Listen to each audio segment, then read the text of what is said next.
Hello, everybody. Welcome to the Scene, Subplots, and Side Quest podcast. Here are your humble hosts, starting with me, Joshua Awesome. You can call me Josh. And this is Chris, CKJ. How's it going, everybody? All right. And, last month we said we're going to start doing the first Wednesday of the month with our monthly comic book and manga roundup, where we talk about the reads that we've been reading throughout DC, Marvel, and the manga landscape.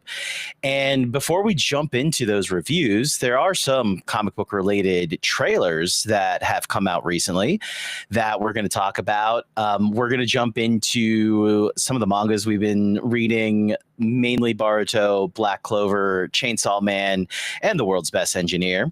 Then we're going to talk about the Absolute Universe with some DC reads, the Marvel Universe with the Ultimate Universe, and some of the main continuity Marvel reads as well, like Storm, Phoenix, plethora of X-Men, Wolverine, and the like. But why don't we start out with a game that both Chris and I play? Some of the players have dropped off a little bit, but still going strong. One of our favorite hero shooters, Marvel Rivals, today released a new trailer for two new characters and an ongoing event. Chris, why don't you tell us what two characters have been announced and what you thought of the trailer? Yeah, the first character we got coming to, the first part of the season we're going to get is Hela, which is going to be cool new Vanguard that can fly, which is super sick, so I'm excited for that. And our other character is Daredevil. Now, if anyone has heard those leaks or rumors, it looks like to be true with Daredevil. Daredevil looks pretty cool, and if you watch the trailer, it looks like he's got some supernatural powers by a devil, demon, or some kind of supernatural entity, and you have an opposing force, Hela, who's just kind of like a one-winged angel, which looks super cool. I'm assuming Daredevil's also going to be a duelist, but I'm just super excited for another Vanguard because that's what I like playing. And she looks badass. Yeah. The game needs a big shake-up to the classes, because last release was dual DPS, which honestly, anytime they do dual DPS, it's a big disappointment because there's just not enough tank and support roles to be filled, at least to keep the game fresh and interesting, in our opinion. And it wasn't Hela, it's Angela, which she's of Asgard. So we already have Hela. She's Queen of Death. Angela, I believe, has roots to like Valkyries and stuff like that. I'm not the biggest Thor lore universe knower, so I'm not 100% sure. I just know that Angela is also a card in Marvel Snap. So my bad about that. I could have sworn I read that. yeah, no worries. And then Daredevil, who I'm assuming is going to be DPS.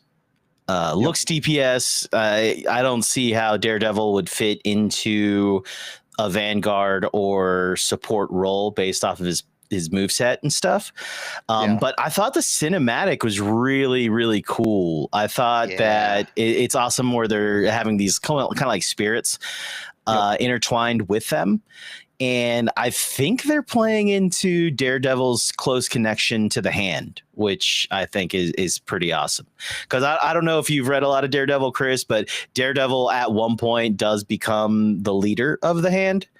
And, there's always this. He's one of the like religious figures in Marvel. He's deeply tied to his Christian faith and stuff like that, and his Catholic faith.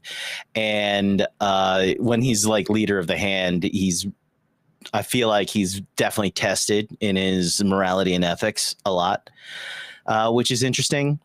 But yeah, man, the cinematic was dope. I love how Angela at one point was like, "You're not the only one who knows no fear." Yeah, that was sick.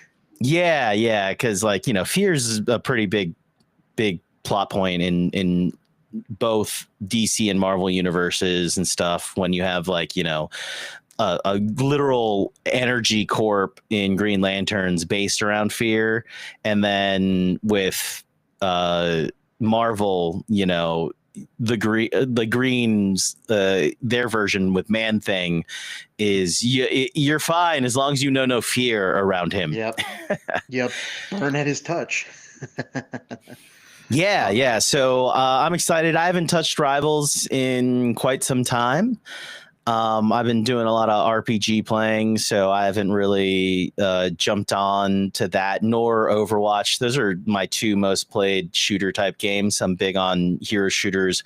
I love both Overwatch and Marvel Rivals. I think I'm like alone in that. Most people are choosing. You know what I mean? They're like, oh, Rivals is better. Oh, Overwatch is better.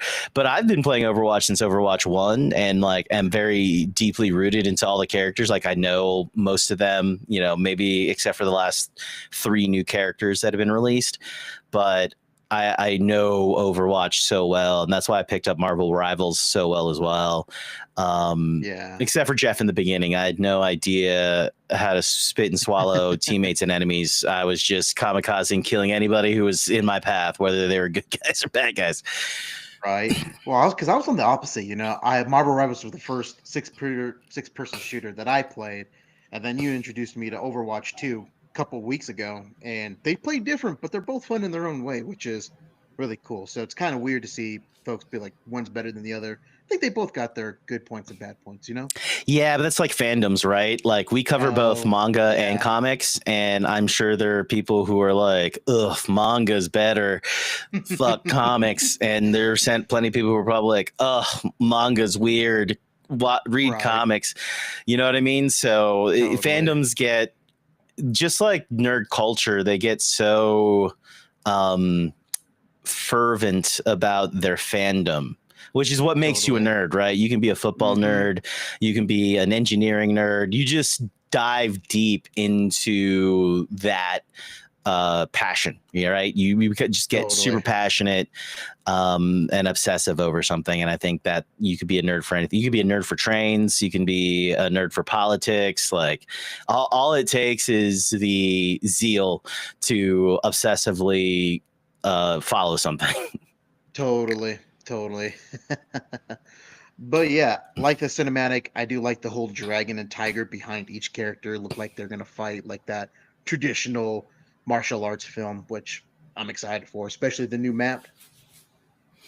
Yeah, right. Like they're leaning into Marvel Zombies too, from what I hear. Is that kind of So they released a trailer, I believe it was yesterday or today, and it's Marvel's What If Zombies, which continues after the last episode where we see Thanos and the Infinity Gauntlet. And oh my God, one of the coolest trailers of 2025, I think, by far. Like you have Blade, who is the avatar of Khonshu, which I never knew I wanted until I seen it. Then you have Thor versus Zombie Wanda, which is going to be badass, and Abomination, who's a zombie. Is Ali Marshall voicing Blade? I don't know, but he sounds badass and looks badass, and I'm okay with that, And I just like the fact that it's TVMA, it's adult, it gets gruesome.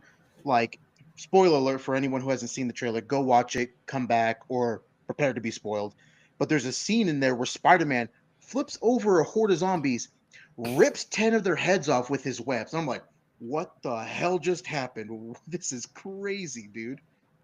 Well, they can allow Spider-Man to do that because they're zombies. So that's the only time you're going to see that. Unless that's the cool part about What If stories. Like I loved both Elseworlds and What If when it comes to DC and Marvel Comics. Like I love the alternate takes on things. And maybe that's why I really like the Ultimates and DC Absolute, is because I'm just a fan of reimagination of some characters, right? Mainly because like they still have the main continuity, so you can still get your classic fix. But I do love like What If stories, Elseworld tales, and the like DC's Red Sun, where Superman gets taken to or crash lands in Russia instead of Kansas. I love that story. I love a lot of the alternate takes. I love Spider-Man Noir. You know what I mean? Like, Totally. I just love when you take something and like, well, what if this does happen? And, you know, what if this decision that was made wasn't made or made differently? And that's what I loved about What If. The big thing is they tried to really tie in a lot of the What If stories together, which is cool in its own way. But it's like a lot of these What If tales should honestly be able to be standalone. Yeah, I would agree. Just because, there's a lot of continuity things. You have to keep things consistent. But I would like things to be standalone and don't have to worry about, I have to watch this thing to get this thing. I can just Yeah. jump in the middle and be good. Because, like, there's that scene in, the trailer where you have, you know, Blade being Khonshu's avatar fight Ghost and their cool choreographic fight. Like, I feel like that could be a standalone episode or couple episodes of how we got to be Khonshu's avatar and all the way up until that point, Like, Yeah. that would be cool. Yeah. So I'm hoping this season of What If is I hope that maybe there are some ties, but it's not so heavily reliant on it. Totally. And then hopefully, if that's good, their future Marvel anime, because like DC used to just rock the animation side of storytelling when it comes to DC and Marvel. Yep. And I feel like with Disney Plus, a lot of their animated shows have been pretty good. So I haven't had a chance to see Eyes of Wakanda yet. But I want to, you know what I mean? It's like one of those things. There's just only so much time in the world. Totally. So it's hard to carve out the time a lot of the times. I still have our Ironheart reactions to edit before we really jump into more reactions. I want to be able to do that before jumping into our next series in Peacemaker season 2. Yep, definitely. Awesome. Well, yeah, let's talk about the manga reads we've been reading. I know I've been keeping up with Boruto since Naruto. I mean, I just read all of Naruto. I've read all of Shippuden. I've read all of Boruto, and I've read all of Blue Vortex. I'm just vested in the world, even though, sometimes some of the storytelling choices don't necessarily make sense to me. But in the latest issue of Blue, and before we jump into, now that we move past our trailer phase, before we jump into our reads, we are going to be talking about plot points. We are going to be talking about spoilers and stuff like that. So if you haven't read this, maybe you should wait for the VOD to come out, so that way you can read first what we were talking about and then join the conversation. But with Boruto, Blue Vortex, we see Himari training in her mindscape with the Nine Tails, which I think is really cool, right? And then from there we get Boruto going into his mindscape and conversing with Momoshiki, which I think it's the setup for next episode or next issue, right? But I think that's a good way to show a big power up for both the characters, in the fact that they're going to be able to kind of go into these mindscapes and possibly get some mental training done. And would make sense as to how, these characters are going to be able to stand kind of on their own or toe to toe with a lot of the big bads that are being released. We also got a chance to see Konohamaru releasing Moegi using the thorn bulb and such, which then they're like, oh, and they do that for the sand dude, I forget his name, and then Gara. Okay. Nice. Right? So there's the plot's moving forward in a big fashion. So I'm wondering what the big connection is going to be. I'm wondering also if the big battle that we saw in the beginning is going to be one of the possible futures. that Jiraiya clone can see, right? So Right. Well, because I now that you say that, I'm kind of interested to see if Himawari and the Nine Tails will have like a same, but maybe a callback to when Naruto and the Nine Tails had that combine of chakra and have their own version of it. oh, for sure. For I would sure. like to see some. It's just going to be speed ran. That's all. I think that's the whole point. Oh, Is there, so and the thing is the Ninetales mentions that Himawari is more like them than a Jinchuriki, right? okay, So yeah, I'm wondering, both Baruto and Himawari, you can tell they inherited some of the Ninetales with the whiskers on their face and such, yep. right? So I'm wondering if you know there's a natural affinity, and I'm wondering if that is why uh he says that, Kurama says that, Interesting. um Yeah,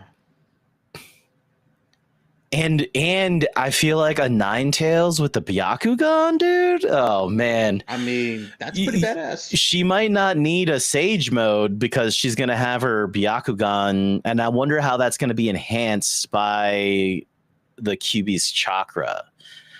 Totally. I mean, you can already see a regular Byakugan user go pop off, but just add in the Nine Tails to it, it's gonna be sick, I imagine. Yeah, exactly. And I mean, the problem is a lot of people are like, oh, how are these guys so just as powerful as Naruto was in the Third Ninja War? And it's like, I mean, that's just how it's gotta go, guys. That's, you know what I mean? Like, that's the Hey whole man, point. well, if there's one thing anime is known for and manga, it's power scaling, even Yeah. being going really good or really ridiculous like Dragon Ball. So, it comes with the territory. Yeah. Man, it just sucks in Dragon Ball. Characters get left behind. You're like, it's all about the Saiyans, but they should have tried to make the Earthlings Stronger. stronger. Yeah, because then you're just like, it's all Goku and Vegeta, and like that was really cool in the '90s and stuff. But Yep. now that I feel like the audience has gotten older, they just want more from other characters, especially when you see how like good and bad Naruto got their Mhm. side characters, like, Yeah, and with My Hero Academia, with One Piece, like all definitely One Piece. the power is spread out instead of isolated to like two or three main characters. Yeah, that's one thing I think One Piece really excels at is the side characters, right? They're just so integrated in the story and they got good background too. Yeah, So, you never grow yeah. bored. And then with the Shonen Jump series, or publication, we got Black Clover, which they decided to bring back for its final run, Nice. where it was originally canceled, I believe. So I'm glad it's getting to be finished up. We got a blast of 3 releases, but it's basically the finale battle, right? So we're seeing Lucian getting focused on. We're seeing Asta down for the count, and everybody trying to make up for his lack of presence on the battlefield, but everything's just moving and accelerating super quick. A lot of characters are getting their big final moments, and there's an anti-magic gun Oh, what? which was, like they studied Asta's body and made a gun that can shut off somebody's magic for 5 seconds, which is going to be super helpful against these angels. So things are really like coming up big, all the little love triangles and everybody glazing Asta is making their big finale push to get him back onto the Mhm. battlefield. And then in the last couple panels, we get to see Asta take out an angel, just Nice. immediately, right? Um, Man, what's his rival's name? The guy who has Juno? the 4-leaf Juno, yeah, and he's fighting Lucian alone, but with the anti-magic power that was bestowed Yep. upon him by Asta, right? Yep. So I'm sure we're gonna get another big uh, team up with them in it. Yep. But everything's just moving fast. I'm glad it's getting its close. I think like with a lot of the action oriented animes, sometimes you it's so focused on action, you'll kind of Mhm. lose sight of the plot. At least for me, a lot of those shows get too battle focused and stuff. Yeah. But it is like the big climax. It's the ending. So I'm hoping there's not space ninjas that get aliens that are like, oh, actually, We're the magic ones. is aliens, and this is all about space, and we're gonna warp people to alternate realities. No shade on Naruto or anything, but like sometimes you're just Yeah. like, this is getting too convoluted. Dude, tell me about it. What did you think of the last 3 chapters of Black Clover? I just thought it was really cool. I know it's kind of a trope where, the hero's always late, but always makes it on time, which, if done right, is actually really cool and really good. Which I feel like this one was getting to that point, and I don't think it's going to be too cheesy, but it's going to be like, I expected this, but it was still cool nonetheless. Because I'm expecting Asta just to pop out of nowhere, get a good hit on Lucifer. God, I always mix it Lucian? up. Lucian. God, and just be like, hey, I'm late to the show, but I'm ready to go and start kicking ass. And just the whole anti-magic gun, which is cool. Like, you don't hear too much of that in manga or anime as much. It's just like, oh, your magic doesn't work on me because I'm too strong, or I have these anti-magic things and it just cancels out. So having just a small finite window for those angels to be taken down really puts pressure on those characters to be like, okay, let's take advantage of it when that happens and get them done. But I also like their final battles, right? Like Noelle and her final battle with her brothers, which was actually really cool to see Against her because mom? yeah, because like in a lot of manga or anime, if people are not familiar, usually when that happens, siblings never really come together unless it's special circumstances. Usually, it's one killing the other and saving the rest of the family. But it's interesting to see kids fighting their parent to be like, "Hey, what you're doing is wrong, and we need to work together to put you down." So I always like those kind of stories. Yeah, yeah. Thank you, Star Wars, for having the siblings fight their father on, uh, you know, not to Totally. spoil it, but Darth Vader is Luke Skywalker's dad. So sorry. Oh God, man, I haven't watched that yet. It's been 30 years. Awesome. Well, tell me about Chainsaw Man and World's Best Engineer. Dude, Chainsaw Man is cooking up. So right now we got our friend Denji, and he's in this very gray area. He has two sides to, choose. He has the Death Devil or side with the War Devil. And the crazy thing is, the United States has decided to launch nuclear bombs to kill the war devils. Now, the significance of that is that Denji, or Chainsaw Man specifically, ate the concept of war. Like there's no war, no one knows what war is or remembers, so there's no Nazis, there's no World War One, World War Two, none of that is existed. But with the emergence of nuclear weapons, everyone's remember like, oh God, this is war. This is terrifying. We need these bombs to kill these devils because we don't have any other way other than other devils, which sounds stupid to a normal person, right? Fight fire with fire, but these are devils. And each The side only is way to beat a trying. bad devil is to be a good guy with the devil. Dude, honestly, that's how it goes. And you just have Denji just like getting pulled to each side because you have one side like a girl's like, "Hey Denji, I'll send you pictures of myself if you choose my side." And he's a young 17-year-old dude. And he's like, "What? That's totally something I want." And then this other side be like, "If you do, everything's dead. You're dead because you're going to be turned into a weapon." And he's just like, God, what do I do? And the episode ends with some guy just telling him like, hey, thanks for being a schoolmate, and I'm sorry, and then just explodes the entire building right in front of him.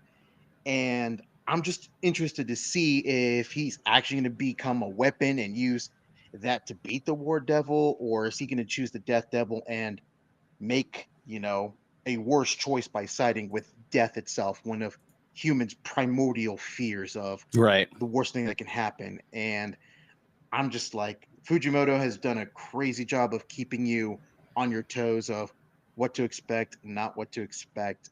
And I'm just interested to see if he's going to pull the rug out of us and just give us a, you know, uppercut of like, ha, you weren't Third expecting option it. appears. A new fighter has joined the fray. Something like that.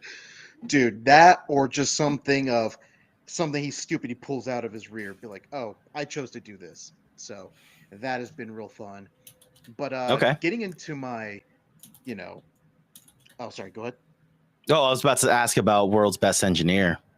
Yes. So I was about to lead into that saying this is really cool. So the battle or the beginning shows the end of the battle, meaning our main protagonist, Lloyd, he sacrifices his system. So if anyone is not Mm-hmm. familiar, in a lot of manga or manhwa, you have this system helping out the main character. So he's like, cool, I'm going to use all the points and turn off the system to become one of the strongest characters in this world because he's fighting the Demon King, who is one of the strongest characters in the world because he wants to take Lloyd and use him as his personal servant for all eternity. So he starts beating him up and he's like, all right, I'm going to take you and I'm going to take you to this giant hole in the sky, which is the hole of reincarnation. And that's the only way you can stop this guy. And his friends are like trying to stop him because, when that happens, they can't get him back. And he's like, hey, dude, I'm not the original protagonist. You are. So take care Mm-hmm. of this world while I'm gone. And he goes into the circle. Cool thing is, he goes back to his original world and his original body like nothing has ever existed. Pan out a couple weeks later, and you see him riding a bus. He goes to visit his parents' shrine. And this is something I've never seen in another series where the system that has been helping him and seeing everything is done was his parents. His parents were the Oh. system watching him, helping him. Cause he's like, man, if I could show you what I've done, all the good, I would love that. And they're like, yeah, we've been in with you since day one. And I was like, man, that's actually so cool roping in somebody's family and watching them because none of that actually ever happens in a story like that where you're in another And world. normally the parents in a lot of these shows aren't the greatest. They can often turn into Yeah. the antagonist or the big bad Hmm. or nothing good. So that is a nice little reverse of the trope where you actually have the parents be good and not Yeah. dead. Because so normally if they're good, they're dead. Well, they are technically dead, but they were just Right. the system, and they're like, now that we know you're good and you don't need us anymore, we're free to go. And he was accepting of that, and and Tell it them to pans move out to the on. other world, or exactly, Right. and the other people in the other world, his friend is trying to find out how to find him and get him back, and the series feels like it's wrapping up in the next couple chapters, and I'm excited to see if he goes back or stays in his own world. Yeah. Yeah. I mean, that's something I like about mangas versus comics is mangas end. They generally Uh-huh. have a finite story and the author will move on to the next project. Whereas comics, the characters are passed down and inherited to new writers and new artists to put their own spin on it, which, each has their positives and negatives in terms of like storytelling. And there's a lot of retconning because characters are adopted and they're like, oh, well, I want my Spider-Man to do this or have that and stuff. I did Yeah. notice in manga too, when it tries to reference a beat in the previous story, what manga does is it will show the panel that they're talking about. Like in Yep. Black Clover, whenever they had like a flashback or whatever, or remembered a moment where like Asta inspired them or something, it shows the panel of that. Whereas in comics, it's like, see issue 11 of Amazing Spider-Man to understand the depths of Spider-Man, Yep. or another comic book, right? So instead of interjecting it into the story, it's like up to the reader to like, hey, we're gonna give you the source material, and if you want to read that, this is the issue that you want to read in order to get the context of this saying or story beat. Totally. Yeah, so depends on your preference. Like sometimes I like seeing that flashback redrawn again because sometimes you might see the progress of the author's actual drawing skills improve from the beginning to then. So I like that Yeah. with the manga. What we should jump into next is our comic book reads, man. What do you want to jump into first, Marvel or DC? Let's go with DC. I've been enjoying that one just a little bit more with their stories. Specific one with Marvels, but altogether a little bit more with DC. Yeah, totally. I get that. I love the way Absolute's been turning out. Yeah. Why don't you refresh me on Absolute Superman? Because that's the only one I haven't really been reading. And let me know what's going on there. Yeah, so Absolute Superman has been pretty cool. So you have Superman, he's joining the side of, the I always forget their antagonists, not the peacemakers, but he's joining the resistance essentially, and they're striking the, Lazarus core and trying to take down some bases, and Superman's still resisting the ability to kill. He beats people up, but he's kind of teetering a little bit. He's like, I don't know if I should or could or am I willing. But one of the cool things in the story is that you cut back to his dad Kal-El with some miners as they're mining resources on Krypton, and you see Yeah, these like really dangerous mole animal creatures, and his dad is like, "Well, I don't want to kill if I don't have to, but if I don't kill these creatures, they're going to kill these miners, and I can't allow one life to be more important than these Kryptonians." So he picks up a gun and starts killing them with the miners. And he's telling his son, like, hey, I didn't want to do it, right? Because violence is violence and death is death. And we can't go back from that. But he's like, sometimes you have to do bad things for a good reason, right?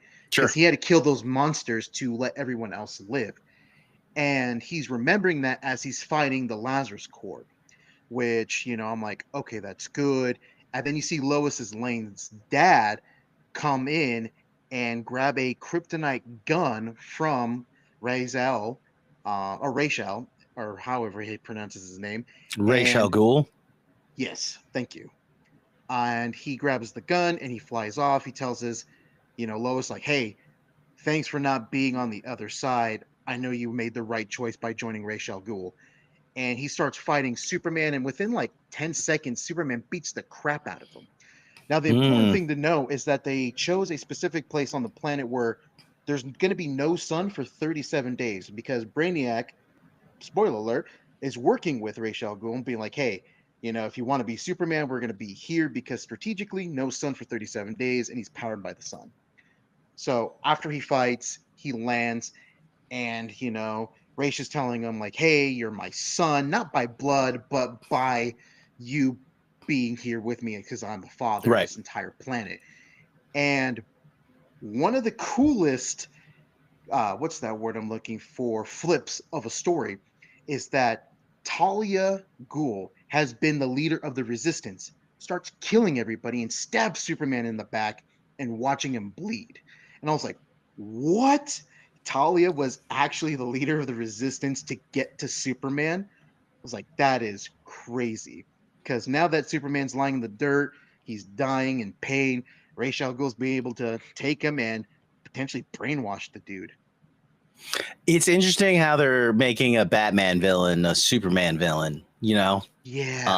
Um, uh, it would be interesting if like they did swap some of the villains and we get to see how these versions of the superheroes face off against these other twisted versions of these villains, right? Like Yep. what if the Joker in Absolute Batman, like the man who doesn't laugh or whatever, is Lex Yeah. Luthor or something. You know what I mean? Ooh, that would be Um cool. because yeah, I mean we'll get into Absolute Batman in a moment, but yeah, that's an interesting take on the fact that Superman's main villains right now are uh, Batman villains traditionally with the Al Ghuls, right? Ra's al Yep. Ghul, who's normally the leader of the Brotherhood of Assassins or whatever, or the League of Assassins. There's two assassin groups in DC. He's leader of one of them. And I mean, Talia has always been. I mean, she's the one who kind of took advantage of Batman and made Damian. Yep. So Totally. um, generally don't tussle with soups in the main continuity. So I like how they're flipping that up a bit. Well, let's jump into absolute Batman right now because Batman's getting. This is the Batman who gets his butt beat, dude. This is the Batman who's losing to Bane. He's not getting his back broken; he's getting his will broken. You got Doctor Arkham, who is essentially like the last time I read the series. I think when we covered it last month, Bruce was taken prisoner in Arkham, and now he's tried to escape numerous times through very innovative Batman-like means, right? Like he's essentially stripped naked and given like a feeding tube, but he reverse engineers it so he can spray his concentrated stomach acid. He's been turning his urine into gas bombs or fuel, and Bane's just beating him back after he tries to escape every time until they give him the bat suit, and now he's like having to choose, and he's kind of mentally broken. Not very different from the main Batman, who's like he's always in control. In this one, he is definitely a battered, broken man in many sorts, and. He tries to escape, gets brought back, tries to escape, gets brought back. In his latest escape attempt, he finds his friend Waylon, who he helped train to be a professional boxer and stuff like that. And we learned that this Bruce is 6'9" and 400 pounds.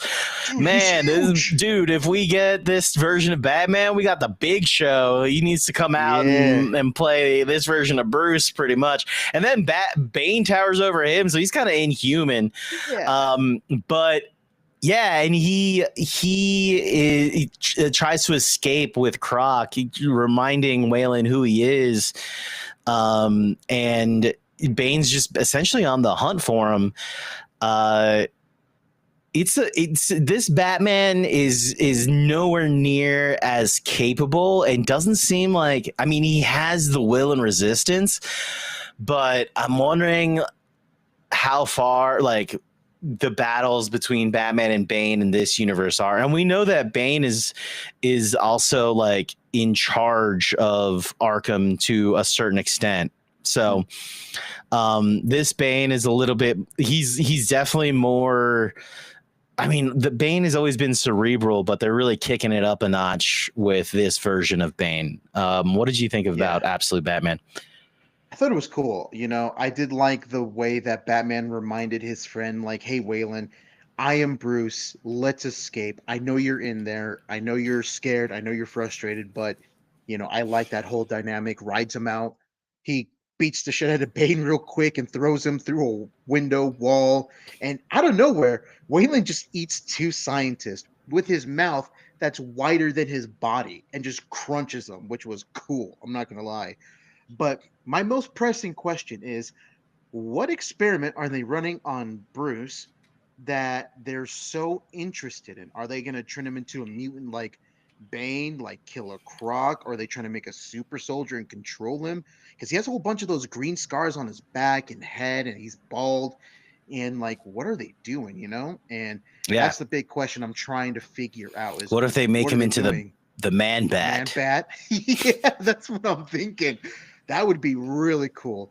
But well, I mean, they're taking turns on, so the classic villains, at least their civilian names, are friends of Bruce in this world. So I wonder how twisted the others are going to get. Are we going to get a penguin human hybrid? Like Danny DeVito style-ish from the old school Batman movies, but more grotesque and effed up, or you know what I mean? And like we also got to see his relationship with Selena Kyle, who isn't, well, we don't know if she's Catwoman. She could be. I mean, there's allusions to her thieving on the side for sure. So maybe she is a thief in this one. And how is she going to get her persona or powers and stuff like that?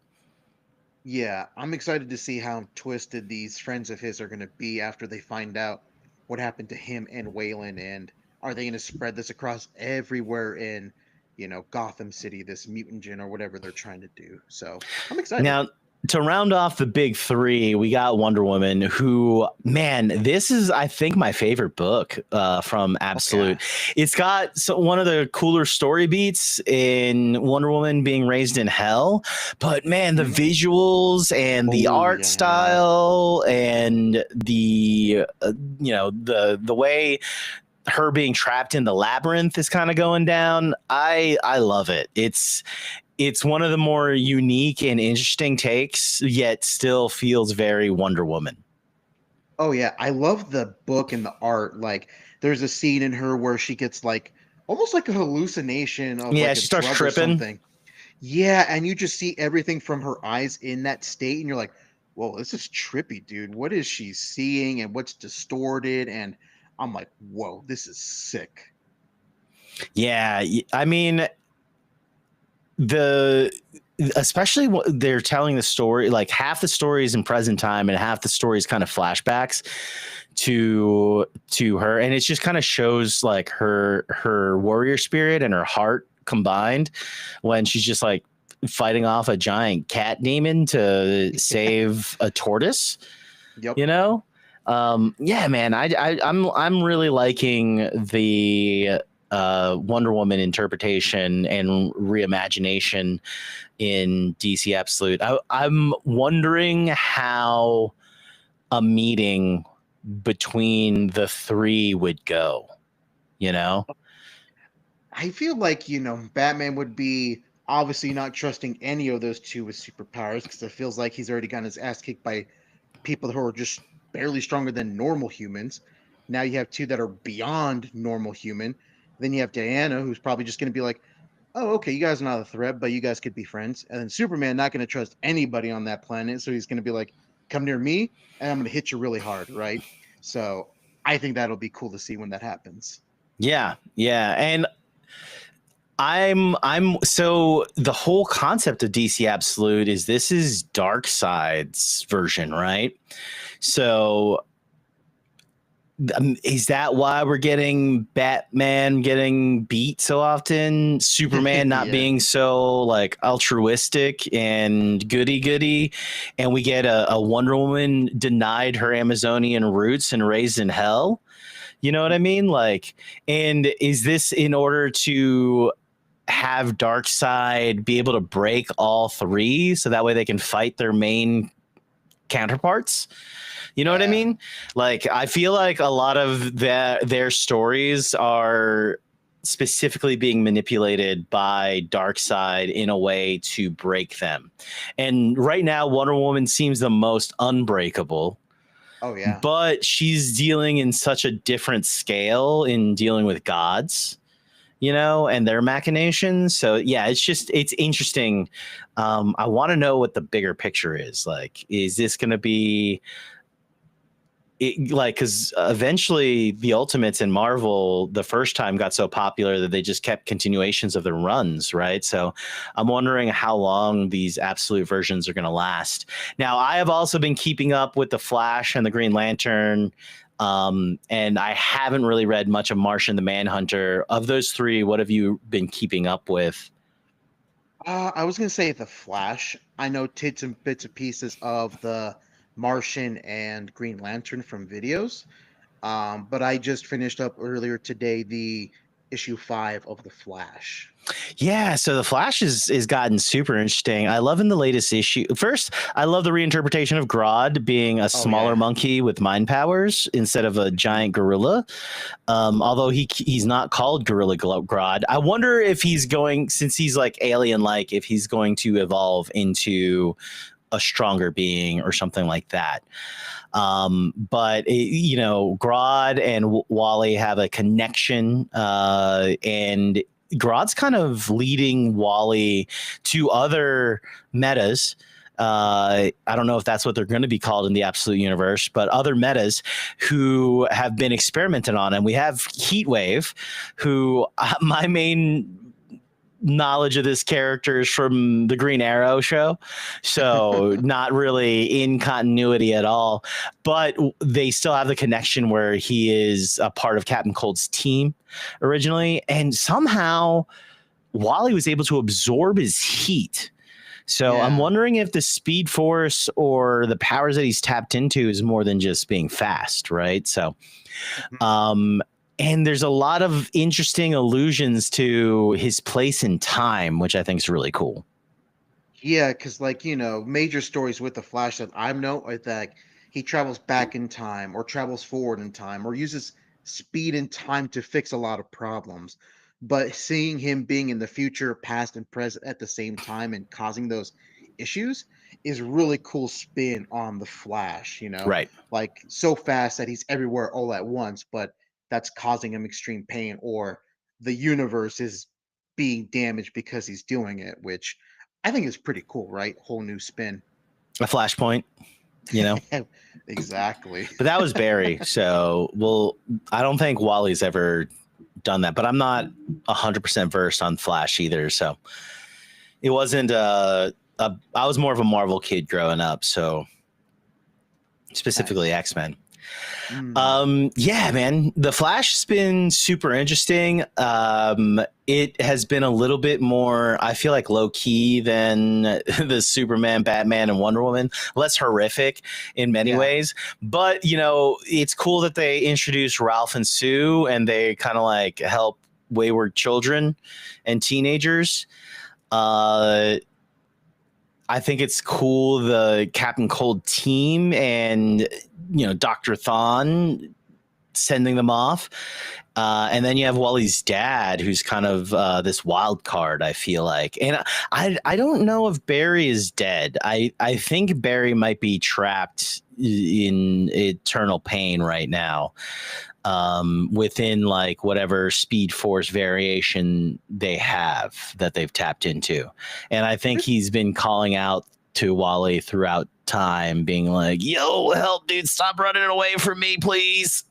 Dude, what if he becomes the reversed Flash because of this, or some crazy stuff like that? Because that could be pretty interesting. Yeah, like Thawne recovers Barry, and then is like, "Yo, Barry took everything from you. He took your powers. He took, you know what I mean? Like, yeah, that could totally happen. It's an interesting. There's just little tidbits that make me feel like Barry's not 100% dead, and I feel like Wally is living in everywhere all at once type of vibe, where he is in the future, the past, and the present, and he'll be able to kind of control that. And it's not necessarily speed. It might be able to manipulate time and space. That'll be cool. And then the Green Lantern also ended crazy. We have Hal Jordan and the Black Hand facing off against new Green Lantern Sojourner. I mean, if it's the Overwatch way, Sojourn. And man, I don't know where that's going, because you have the Live Without Fear. Hal shoots Abin Sur. Abin Sur kind of disintegrates in a way, and the Green Lantern power is going to Sojourn, and it's an anomaly. And at the very end, we get either a gold or yellow lantern, which it looks like it might be John Stewart. I had to go back and reread the original issues to see the character design of John Stewart, because he's definitely in it. He's friends with Hal, who's kind of sitting in a black room, which might be a battery or whatever, and is glowing yellow or gold. And I know there's gold lanterns in Legion of Heroes, superheroes, during like Superboy's run, but it could also maybe be, I mean, they've been doing the Live Without Fear a lot. It could be like a yellow lantern, and maybe it's not fueled by fear, but can control fear. I'm not 100% sure. The Green Lantern runs also twisted everything on its head, and I think Hal might be Parallax, and that's what the Black Hand is. And just jump off with Hal never even being a good guy. He's just always been the bad guy. That'll be cool. But yeah, the Green Lantern is also doing a crazy run.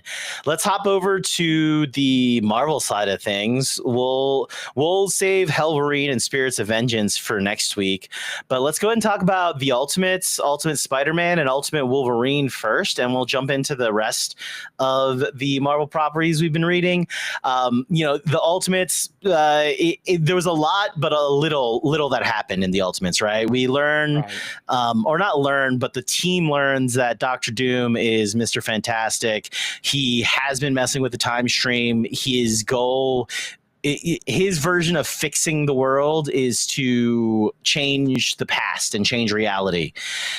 So we're talking about reality warping to a certain extent. The team has been having visions of death, and they learned that the visions were actually an alternate timeline in which they lost. They all got destroyed by Iron Fist Hulk. Which is one of the craziest versions of Hulk there is. And they decide that they're going to trust Doom, who's actually Mr. Fantastic, who's got his life turned upside down, just playing some b-ball outside of school. No, not the intro to Fresh Prince. It was the Maker, an evil variant of Reed Richards from the original Marvel Ultimate timeline. Essentially, he's like the dark side that's creating this parallel reality to be the Ultimates universe that he wants. And then Iron Man, known as Iron Lad, I think, in certain points, is like going around and trying to fix the heroes who had their lives stolen from the Maker. Which, of course, the only universe where Peter Parker's happily married to Mary Jane Watson with 2 kids. They're like, you know what? Let's mess this up and give you powers, because the only universe where Spider-Man gets to be happy is the one where he's not Spider-Man. Oh man! But what did you think of the latest Ultimates? I thought it was pretty cool. I did like the whole nightmare sequence of them seeing Iron Fist Hulk just destroy them. We already know the Hulk is incredibly powerful, incredibly dangerous, and you just add the mystical force of the Iron Fist to that, and you got one bad dude just ready to steamroll everybody. Yeah, and dude, Incredible Hulk that knows Kung Fu, get out of here. Dude, that is dangerous. That is just give anyone super strength the ability to know how to fight. That is no good for anybody. But just learning that they're, being manipulated, the universe is not what they thought, and it's just being puppets in his big scheme of I'll do whatever I want by fixing what I think is right. Now, speaking of manipulation, what did you think of the Ultimate Spider-Man? It picks up kind of from Kraven, and you get to see Harry Osborn's side, who's still alive. And, Gwen Stacy is part of a Mysterio cabal. Like, there's 5 Mysterios who all wield the Mysterio power, and they know the truth of the world. That's kind of... the Ultimate Spider-Man's also dope, especially with their characterization of Venom being like nanobots gone rogue almost. What have you been thinking of like Ultimate Spider-Man? Because while the last couple of issues have been him chilling in a RV park with his family, we get to see Richard Parker, young Spider-Man, Venom Spider-Man, trying to mac on Felicia Hardy. We get to see Uncle Ben and J. Jonah Jameson have a little stare down with Kingpin. Who's kind of like a global Kingpin as opposed to a local New York Kingpin. What have you been thinking about Ultimate Spider-Man? I think it's been pretty cool. I do like the whole new, he's normal dude, gets superpowers when he's a grown-ass adult, And I just like the whole vibe of the Spider-Man. When it comes to J. Jameson and, Ben being friends and, staring down the Kingpin, I never thought I'd see the day where they'd be, have enough huevos to stand up to a dangerous dude like that. But obviously, he's not the same Kingpin that we know. The regular Kingpin is terrifying, and you know what he's capable of. This one thinks he's in control, but not really, right? Which is kind of cool. But, I do like the Venom. That one was cool. Rogue AI protects him from just about anything and scared the crap out of everybody in that room, which I'm like, I would too. I would not mess with that kid ever again. Give me 2,000 yards away from this dude because it was terrifying. But all around, I do like the Cabal, almost like a Illuminati mantle of Mysterio. Every generation has one, and they just know the truth and keep it to themselves to manipulate things in the shadows without being seen. So I do like that a lot. Yeah, I love the deception. And then, like, speaking of deception, we have Ultimate Wolverine facing Mhm. off against Ultimate Sabretooth, who's kind of a good guy who gets Yeah. saved by Black Widow. You Mhm. know, so we get a chance to kind of see Logan as Logan in what looks like the Weapon X program or the Weapon 10 program. We know they were in the main continuity. They're kind of both part of a Black Ops piece in it like this, but they both know that the government will kidnap and mess with your mind, and they're basically like, yo, you're gonna have to kill me before that happens. Yep. And we get to see this showdown between Sabretooth, who's trying to smuggle mutants and free them, face off against Ultimate Wolverine. I wish we got more on the Phoenix project they're working on, but what do you think of Yep. the Ultimate Wolverine so far? Because I love I, it. I do like it too. Like the fight between them where Sabretooth punches Wolverine with his hand that's still regenerating, so it's just bone right in his face, rips off his mask, and you tell it's been a long time because he's just nothing but beard and Beard. ferrule and teeth. And I like that after they knock him out, they're carrying him. And reason why it works is because you have Leech just draining his ability to heal while he was down. And Wolverine's like, "Yeah, I'm gonna take him with us because I want to see everyone's reaction when they see Wolverine again." And I'm like, "Who's everybody?" And I definitely want to see the reactions when they see Wolverine. Yeah. And I just think it's been really fun and really cool just to see Sabretooth win against Wolverine because I'm normally seeing the opposite. I mean, he beats up Wolverine a fair amount for sure, especially on his birthday. But I'm wondering if Leech is going to be able to. I wonder if his power is going to be a little bit more controlled, where he could leech off the mind programming, the mind control. Yeah, that would Because be that would be cool. really cool if they were able to like fine tune Leech's powers to be like, all right, don't shut off his regeneration, just get the memories, yeah, get the mind Mhm. control, the manipulation out, and then you get to like, he'll be a pissed off Wolverine who's gonna want revenge against Colossus and Magic, dude. I want to see that. Yeah. I want to see Ultimate Wolverine versus Colossus and Magic. Still bad. I just want to see him stab Colossus because Colossus is a giant asshole. Now, to the other Wolverine, we have Wolverine going on into the Adamantine War, where I love this concept, and I'm going to try and translate this into a D&D villain, where you have like the god of metal, and not like the music, but the god of the metal of the universe, where they put this into kind of Greek mythology with Hercules' hammer, with people's armor, and this being is pissed off that humans have created a fake adamantine and call it adamantium, and is essentially targeting every adamantium based hero, and Wolverine's facing off essentially against a living metal god, which is super dope. And we get to see him fight with Alora, who also shares the namesake of Wolverine, embracing the familial aspect of it. And the Adamantine is impressed because Wolverine has the rage that is focused to protect his family, and thinks that Wolverine would make actually like one of the a perfect host. So essentially, you're going to try and take him over, which, I mean, that would be crazy if there's a god metal Wolverine. I mean, Rome looked crazy in his Colossus, almost like organic metal clad Yeah. adamantine form. So yeah, man, I think that's just really cool. I like the idea of maybe like a metal god, a god like, because you have like earthly titans and stuff like that a lot of the times, and a lot of times in like with D&D, the deities are kind of based off of like maybe an emotion or a like there's a god of justice, there's a god of magic, there's gods of vengeance, gods of money, very concept based. But to have like a god of metal and like pissed off when you make inferior metal, it's like almost like a god of arts and crafts who's like, if you don't make the best arts and crafts though, I'm pissed.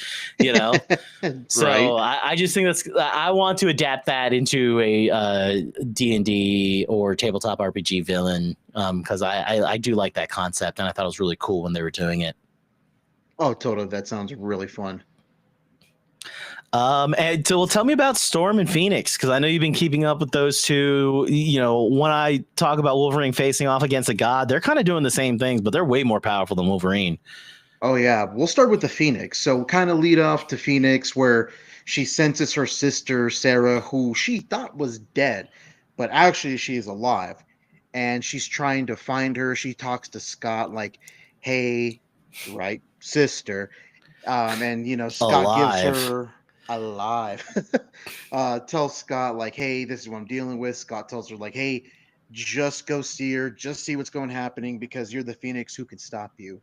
So she's like, "Thank you." She goes off, tries to find her sister, goes to the white hot room. When she gets in there, she's like, "Oh, let me see if I can focus my mind."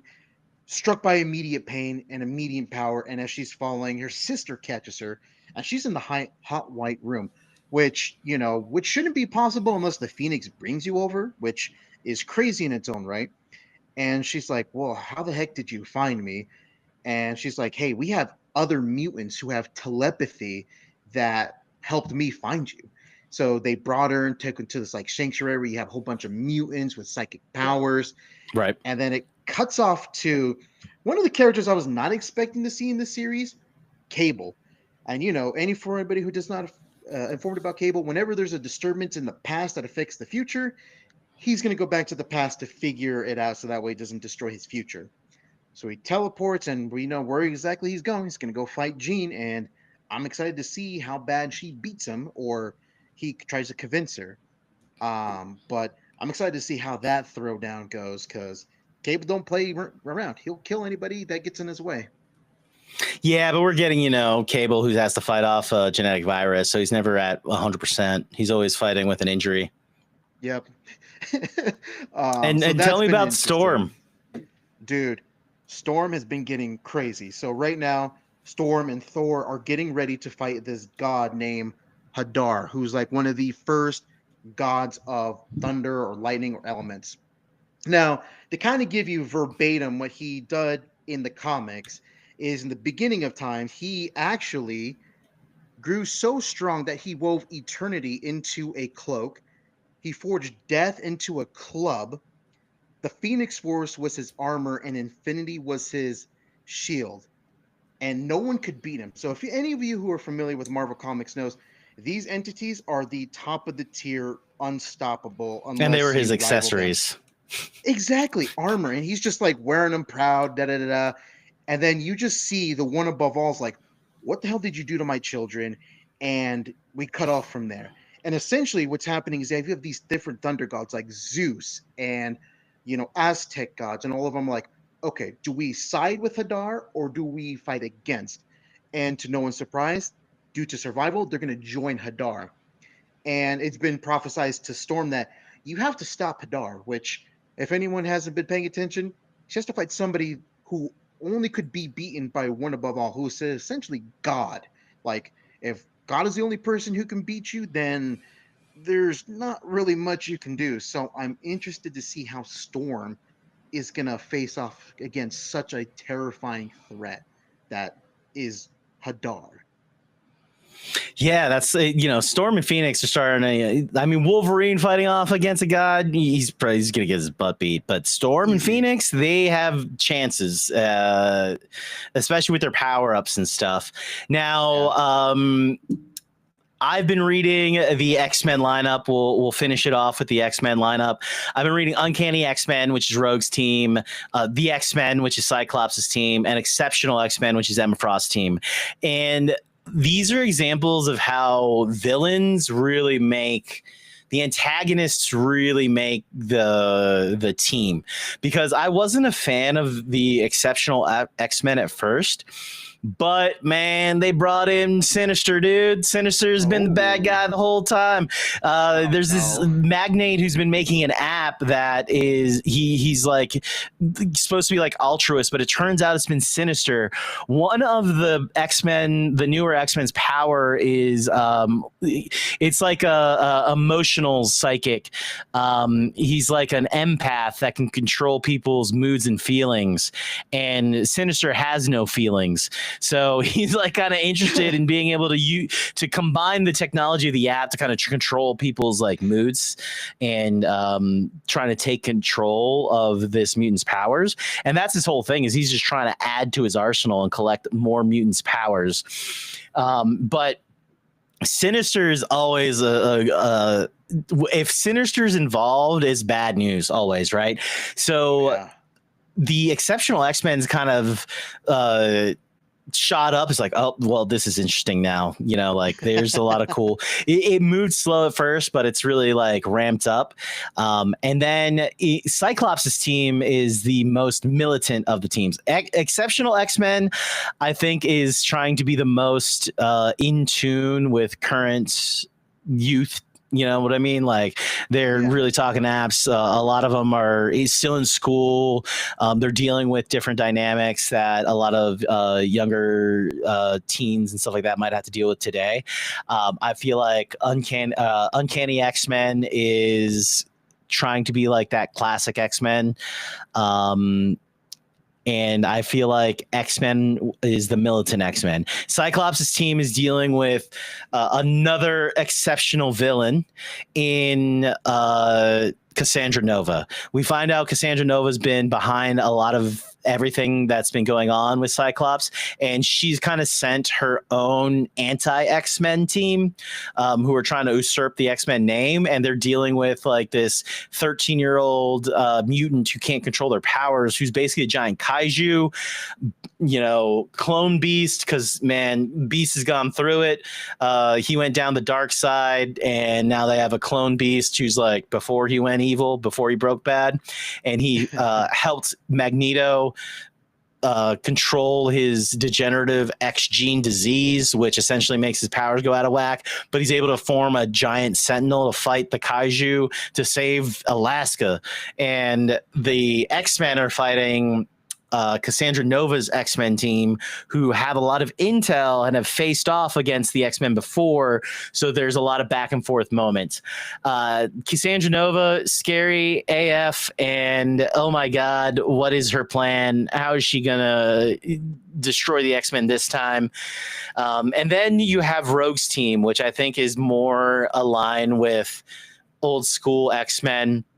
In terms of like these kids are getting to know each other, Rogue is struggling with leadership and being the Professor X of this team, and trying to raise them in a way where they can like be powerful enough to fend for themselves, but not in a way where they're child soldiers, where like Emma and Cyclops kind of have a much firmer hand. Rogue's trying to be a little bit more in touch with her students, but ultimately makes some mistakes. Gambit stole the eye of Agamotto. There are two eyes in Doctor Strange. Doctor Doom has one of them, and Gambit has the other one, and he's chilling with a dragon, and the dragon's giving him life advice, being like, hey man, if you keep this eye, you can give it back to me. And I know you don't want to do that because it's super powerful, but it does corrupt you and makes you a cannibal. What? Like, it makes you a cannibal?